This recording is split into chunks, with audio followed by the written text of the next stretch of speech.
Daily ডোজে আরও একটি নতুন এপিসোড শুরু করা যাক। প্রথম খবরটি আসছে ভারতীয় রেলের তরফ থেকে। রেল মন্ত্রক ভারতীয় রেলের জমিতে কন্টেনার ট্রাফিক বাড়ানোর জন্য কন্টেনার রেল টার্মিনাল স্থাপনের জন্য নীতি নির্দেশিকা জারি করেছে। টার্মিনালে প্রবেশের জন্য নির্দেশিকা অনুসারে লোড ইন, এফটি আউট, খালি ইন, লোড আউট এবং লোড ইন, লোড আউটের জন্য প্রতি ট্রেনে ৮০,০০০ টাকা এক্সচেঞ্জ চার্জ নেওয়া হবে। টার্মিনালগুলিতে কন্টেনার স্টোরেজ চার্জ প্রতি ২০ ফুট সমতুল্য ইউনিটে ৩৫ টাকা নির্ধারণ করা হয়েছে, যেখানে একটি ৪০ ফুট সমতুল্য কন্টেনারের জন্য চার্জ ২০ TEU এর দ্বিগুণ হবে। একটি কন্টেনারের জন্য কন্টেনার স্টোরেজ চার্জ কন্টেনার টার্মিনালে আসার সময় থেকে শুরু হবে। ১২ দিনের মধ্যে টার্মিনাল থেকে কন্টেনার সরানো না হলে কন্টেনার স্টোরেজ চার্জ দ্বিগুণ হবে। পরবর্তী খবরটি আসছে এয়ারপোর্ট অথরিটির তরফ থেকে। এয়ারপোর্ট অথরিটি অফ ইন্ডিয়ার একটি ৫ সদস্য দলের প্রস্তাবিত বিমানবন্দর নির্বাচনের জন্য উপযুক্ত অবস্থানগুলি মূল্যায়ন করতে শ্রীকাকুলাম জেলা পরিদর্শন করেছে।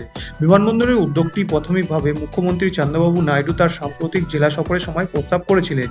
এএআই প্রতিনিধি দল ডিজিএম পারবিন্দারের নেতৃত্বে এবং মলকিত সিং, কেপি ভেঙ্কটারামন, সুনীল কুমার এবং শেখ আব্দুল আজিজের সাথে মান্দাসা এবং বজ্রাপুকুতুরুর ৫টি গ্রামের জমি পার্সেলগুলি পরীক্ষা করে, যা জেলা প্রশাসন তাদের দেখিয়েছিল। পালাসার আরডিও ভেঙ্কটেশ এবং তহসিলদার হৈমন্তী এবং সীতারামাইয়ার প্রতিনিধিদের সাথে যোগ দিয়েছিলেন এবং এই মণ্ডলের বেশ কয়েকটি সম্ভাব্য জমি পরিদর্শন করেছিলেন। জেলা আধিকারিকরা জানিয়েছেন যে দলটি মান্দাসা মণ্ডলের গাঙ্গুয়াদা, বেতালপুরাম, লক্ষ্মীপুরাম, বিদিমি এবং বজ্রপুকুতুরু মণ্ডলের আনাক্কাপল্লী এবং অঙ্কুরু সহ বেশ কয়েকটি গ্রাম পরিদর্শন করেছে। তারা সেখানে প্রাকৃতিক সম্পদ, জমি, সরকারি জমি, আবাসিক অঞ্চল এবং স্থানীয় জনসংখ্যার ঘনত্ব মূল্যায়ন করেছে। দলটি জল সম্পদ, খনির এলাকা, ভূগর্ভস্থ জলের প্রাপ্যতা এবং অন্যান্য বিষয়ে বিভিন্ন বিভাগের কর্মকর্তাদের সাথে পরামর্শ করেছে।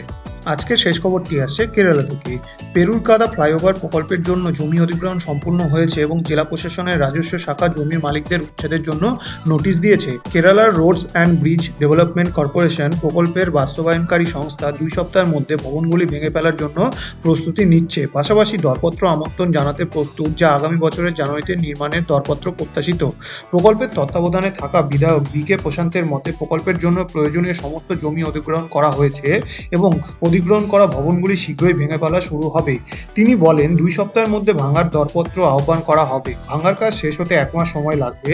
এরপরে নির্মাণের টেন্ডার পাঠানো হবে যাতে এই অর্থ বছরেই নির্মাণ কাজ শুরু হয়। প্রকল্পের ব্যয় ধরা হয়েছে ১০৬.৭৬ কোটি টাকা। ফ্লাইওভার নির্মাণের জন্য প্রায় ৪ একর জমি প্রয়োজন। জমি অধিগ্রহণের জন্য ৪৩.৩৯ কোটি টাকা বরাদ্দ করা হয়েছে। ফ্লাইওভারের নকশার লক্ষ্য বাণিজ্যিক প্রতিষ্ঠান এবং বাসস্থানের উপর ন্যূনতম প্রভাব ফেলা। আজকের ভিডিওটি এই পর্যন্তই। আরও আকর্ষণীয় পরিকাঠামোগত খবরের জন্য লাইক, শেয়ার এবং সাবস্ক্রাইব বোতামটি টিপতে ভুলবেন না। শুভমস্তু।